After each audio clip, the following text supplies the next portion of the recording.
Itu tahun berapa kitab Mika ditulis?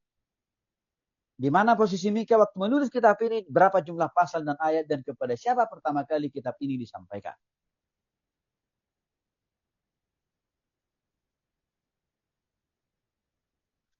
Kitab Mika ditulis sekitar tahun 740 sampai dengan 710 atau sama dengan 735 sampai dengan 700 sebelum Masehi. Lagi-lagi Bapak Ibu ini mencerminkan penulisan Alkitab kita tidak ada yang simsalabim. Alkitab kita memang tidak langsung turun dari langit. Jadi kita nggak usah kita berbohong seperti orang lain, seperti tetangga.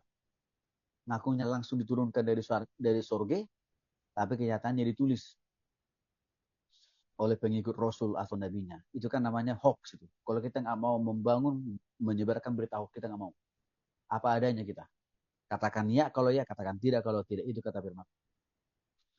Lamanya penulisan Alkitab kita sekali lagi saya sudah singgung tadi, ini mau menunjukkan tingkat akurasi, juga mau menunjukkan validasi fakta dan data.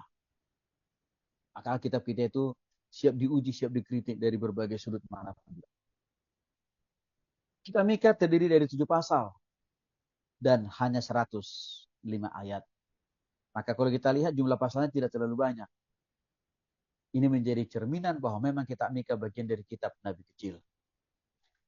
Pengirim atau penulis daripada kitab Mika adalah Mika sendiri. Hal itu dengan jelas dan tegas dicantakan dalam Mika pasal 1 ayat 1. Firman Tuhan yang datang kepada Mika, orang Mores pada zaman Yotam, Ahaz dan Hizkia, raja-raja Yehuda. Ini memvalidasi, membuktikan, menyaksikan bahwa sebenarnya Mika lah penerima pertama firman ini. Dan Mika pula yang dipercaya oleh Tuhan menulisnya menjadi kitab Mika sendiri. Kepada siapa kitab ini pertama kali disampaikan? Yang pertama pesan Mika terutama ditujukan kepada orang Yehuda, khususnya orang Yerusalem yang tinggal di Yerusalem. Ya, bagian dari bangsa Israel mereka ini, khususnya juga orang Samaria. Yang kedua sebenarnya kitab Mika ini juga secara umum berlaku buat kita, Bapak Ibu. Di Mika pasal 1 ayat 1 jelas mengatakan pesannya mengenai Samaria dan Yerusalem, dan juga di Mika pasal 1 ayat 2 juga menyebutkan dengan hai bangsa-bangsa. Ini ada kata bangsa-bangsa. Berarti artinya kita Mika bukan hanya untuk orang bukan hanya untuk orang Israel, tapi juga untuk orang Indonesia, untuk bangsa Indonesia, bangsa Malaysia, bangsa apa lagi, Singapura dan semua bangsa yang ada di dunia ini.